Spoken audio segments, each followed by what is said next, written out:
समस्याएं कई तरह के हैं। आप राजनीतिक पूछना चाहते हैं या फिर कुछ भौगोलिक पूछना चाहते हैं। समस्याएं आप उजागर करिए, कौन सी समस्या चाहिए। तो अभी नगर परिषद का चुनाव चल रहा है, तो जो समस्याओं की मेरी बात है वह राजनीतिक युद्ध स्तर पर तैयारी चल रही है।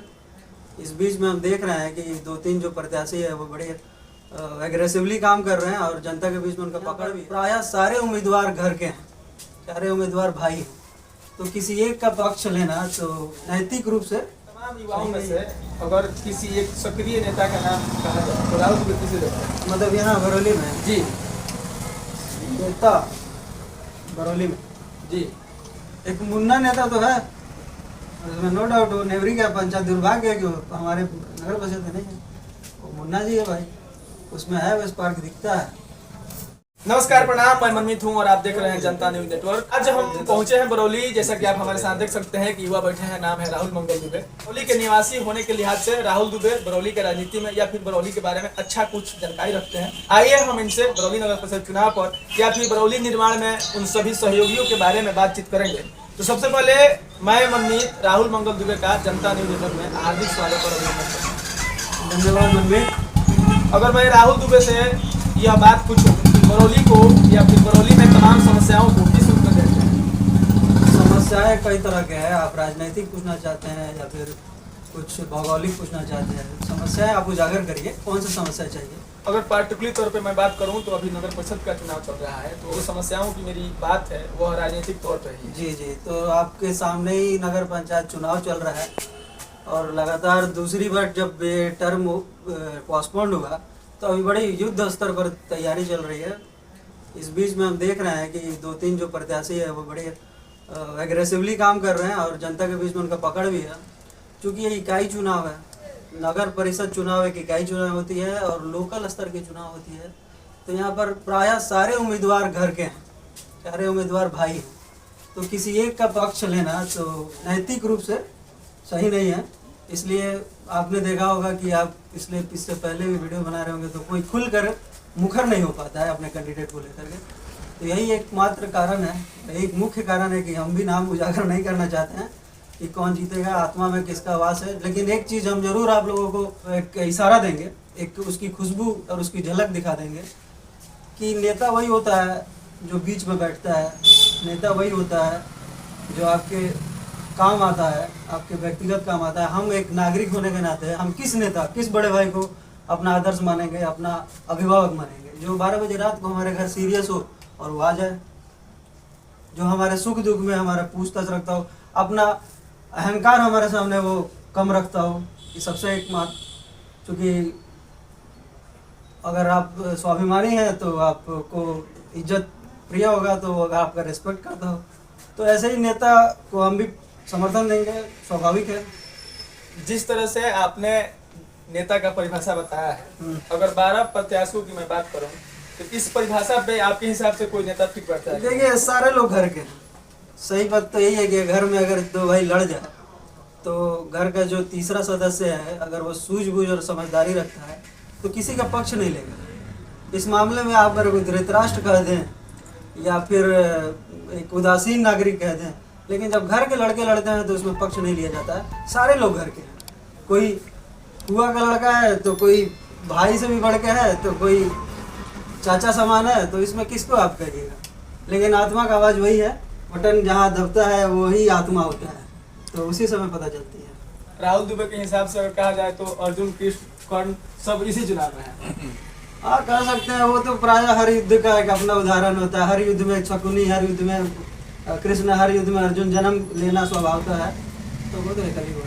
अच्छा, अगर भौगोलिक समस्याओं की बात की जाए बरौली में, भौगोलिक समस्याएं नहीं है, कई तरह की समस्याएं हैं और इस आपने अच्छा याद दिलाया। सबसे एक नैतिक और समझदार नागरिक होने के नाते सबसे बड़ी समस्या यहाँ पर है लचर स्वास्थ्य व्यवस्था।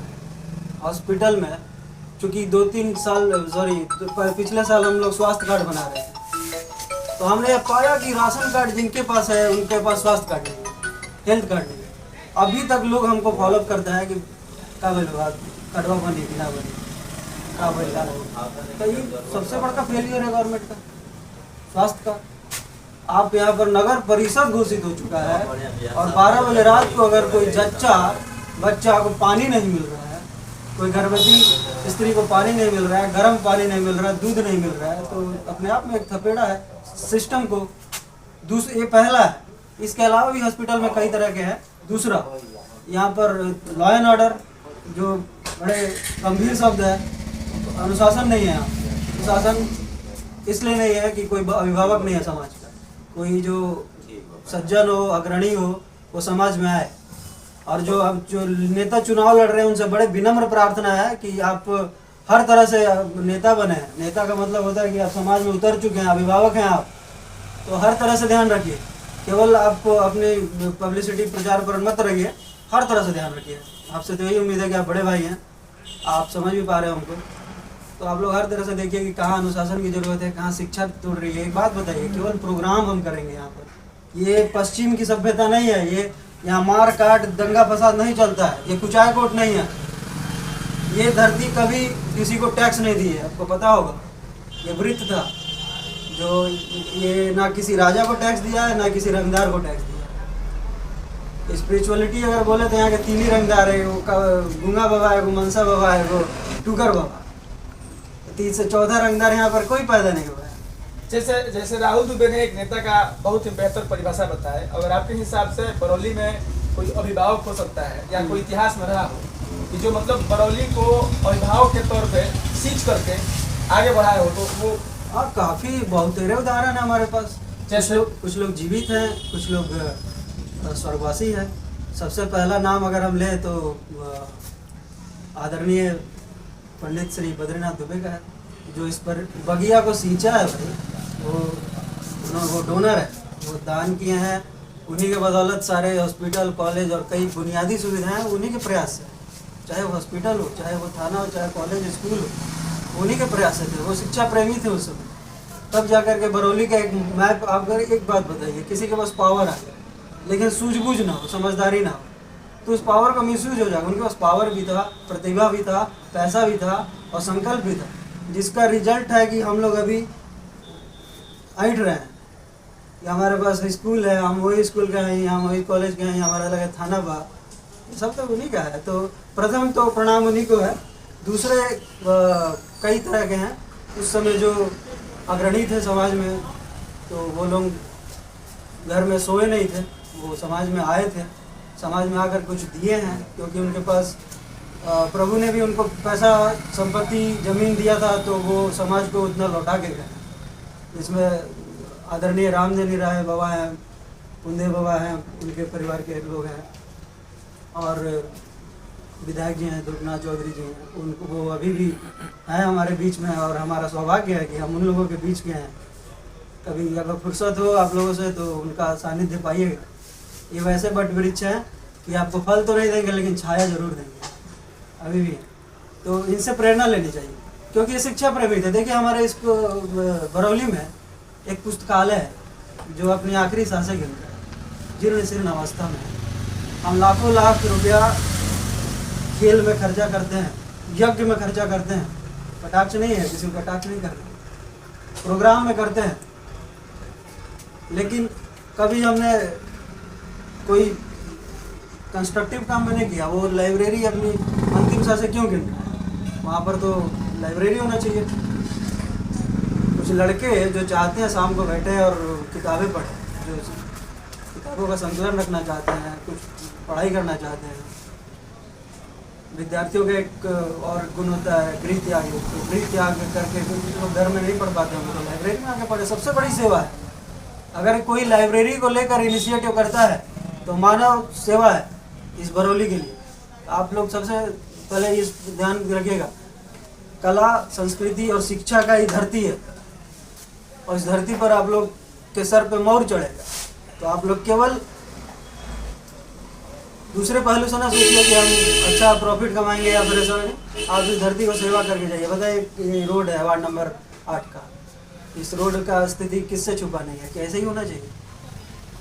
क्या ऐसा ही होना चाहिए? बाकी जो भी व्यवस्था है वो अभी कुछ हाल दिनों में जो भी दिख रहा है, हल्का इशारा दे दे रहे हैं। ये जो लाइट अभी आते हैं हम लोग, हर जगह से लाइटेड है, या फिर देख रहे हैं कुछ चेंजिंग है, कुछ बदलाव है।